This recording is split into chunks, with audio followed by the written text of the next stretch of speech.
কিয়ামতের দিবসে চারটা প্রশ্নের হিসাব না দেওয়া পর্যন্ত কোনো মানুষ এক পা সামনে অথবা পিছনে যেতে পারবে না। এই চারটা বিষয় আজকে জুমার খুতবার ভিতরে মেন পয়েন্টগুলো মনে রাখবেন, আপনার জীবন পরিবর্তন হয়ে যাবে। চারটা প্রশ্নের হিসাব না দেওয়া পর্যন্ত কিয়ামতের দিবসে আপনি এক পা সামনে অথবা এক পা পিছনে প্রবেশ করতে পারবেন না। চারটা বিষয়ের হিসাব দেওয়াই লাগবে।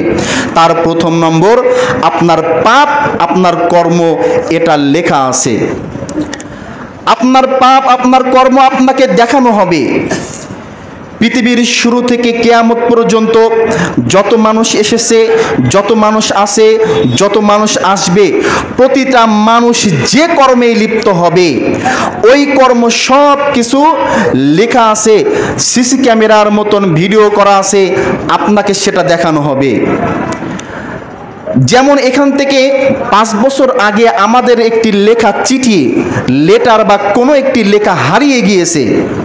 হারিয়ে যাওয়ার পরে 5 বছর পরে যদি ওই লেটার খাতাটা যদি হাতে পাই, দেখেই বুঝতে পারবো ওর ভিতরে কি কি লেখা আছে। তার জন্য আলাদাভাবে পড়া লাগবে না। কিয়ামতের দিবসে আপনার কর্ম আপনার পাপ আপনাকে দেখানো হবে। আপনি দেখেই বুঝতে পারবেন যে হারে এটা তো সেই পাপ যেটা শেলিকার সাথে করেছিলাম, এটা তো সেই পাপ যেটা আপন ভাবির সাথে চোখ করেছিলাম, এটা তো সেই পাপ যেটা দেবরের সাথে করেছিলাম, এটা তো সেই পাপ যেটা পৃথিবীর কোনো মানুষ জানতো না, রাতের অন্ধকারে আমি একটি রুমের ভিতরে করেছিলাম, এটা তো সেই পাপ যেটা পৃথিবীর মানুষের অজানা। আপনি ওই দিন বাঁচতে পারবেন না। সাধারণ পৃথিবীর ভিতরে সিসি ক্যামেরার কাছে অনেক আসামি ধরা খেয়ে যায় না? পৃথিবীর ভিতরে পাপী ব্যক্তি কিন্তু অনেক সিসি ক্যামেরার কাছে ধরা খেয়ে যায়। তাহলে মানুষের বানানো সিসি ক্যামেরার কাছে যদি একজন পাপিষ্ট ব্যক্তি যদি না বাঁচতে পারে, যে ব্যক্তি পৃথিবীর সিসি ক্যামেরা বানিয়েছেন ওই ব্যক্তির রবের সিসি ক্যামেরাটা কেমন? আপনি কোথায় গিয়ে পাপ কাজ করবেন? পৃথিবীর যে জায়গায় পাপ কাজ করেন না কেন, আল্লাহর সিসি ক্যামেরার কাছ থেকে আপনি বাঁচতে পারবেন না। জাতির সামনে আল্লাহ রব্বুল আলামিন ওই পাপটাকে প্রকাশ করে দিবেন। তাহলে প্রথম যেভাবে বিচার হবে, আপনার পাপ আপনার কর্ম আপনাকে দেখানো হবে। দ্বিতীয় নম্বর, যে জায়গায় পাপ ঘটতেছে ওই জায়গা আল্লাহ রব্বুল আলামিনের কাছে সাক্ষী প্রদান করবে। কথা বুঝতে পেরেছেন? যে জায়গায় পাপ ঘটতেছে সেটা কোন জায়গা ওটা দেখার বিষয় নয়। হয়তো পৃথিবীর মানুষের চক্ষুকে ফাঁকি দিয়ে আপনি পাপাচার কাজ করেছেন, কিন্তু জায়গা যেখানে পাপ কাজ করেছেন ওই জায়গার চোখ তার ফাঁকি দিতে পারেন নাই। আল্লাহ রব্বুল আলামিন বলছেন, বান্দা ওই জায়গা কিয়ামতের দিবসে আল্লাহ রব্বুল আলামিনের কাছে সাক্ষী দেবে যে মহান রব, আমার এইখানে এই স্থানে আপনার বান্দা এই এই পাপ কাজগুলো করেছিল। কি পাপ সেটা বান্দাই ভালো জানে। আর ওই জায়গা আল্লাহর জমিন যেদিন আল্লাহর কাছে সাক্ষী দিবে, কোন পাপের বিপক্ষে সাক্ষী দিবেন সেটা ওই জায়গায় ভালো জানে। তৃতীয় নম্বর, আল্লাহ রাসূল সাল্লাল্লাহু আলাইহি সাল্লাম বলেছেন, বান্দার হাতে একটি খাতা দেওয়া হবে। খাতা দিয়ে বলবেন, ইকরা কিতাব কাফা বিনাফসিকাল ইয়াউমা আলাইকা হাসিবা। পড়ো তোমার কিতাব, কি এমন উত্তম আমল নিয়ে তুমি এসেছো, আজকে তোমার হিসাবের জন্য তুমি নিজেই যথেষ্ট। বান্দা ওই দিন যখন হাতে খাতা পাবে, বান্দা যদি নাফরমানি করে থাকে, পৃথিবীর ভেতরে যদি বান্দা পাপাচার কাজ করে থাকে, যখন তার আমল নামার খাতা হাতে পাবে তখন বান্দা বলবে, আল্লাহ মালি হাযাল কিতাব, এটা কি ধরনের বই? লা ইউগাদিরু সগীরাতান ওয়ালা কাবীরাতান ইল্লা আহসাহা।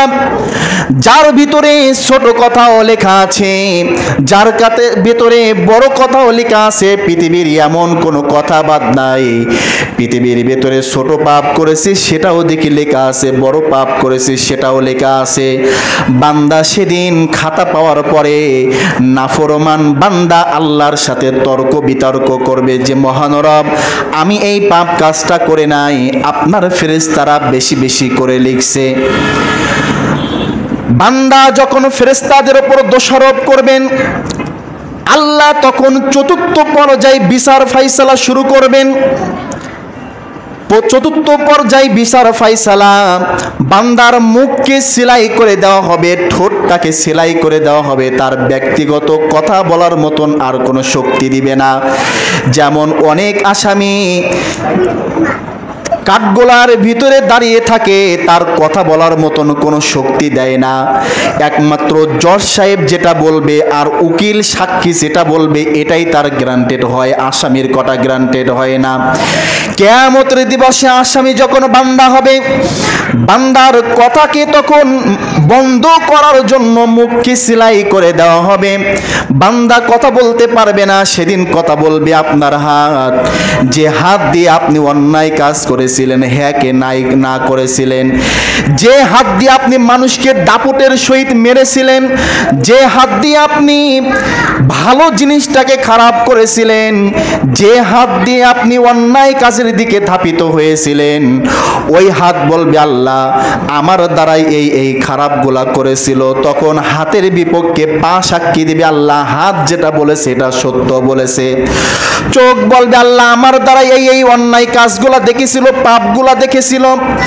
সমাজের গ্রামের সকল মানুষ ওই ব্যক্তিকে ভালো জানতো, কিন্তু তার চক্ষু খারাপ ছিল, তার হাত খারাপ ছিল, তার পা খারাপ ছিল, তার অন্তরের আকাঙ্ক্ষা নিয়াতগুলি খারাপ ছিল, পৃথিবীর কোনো মানুষ জানতো না।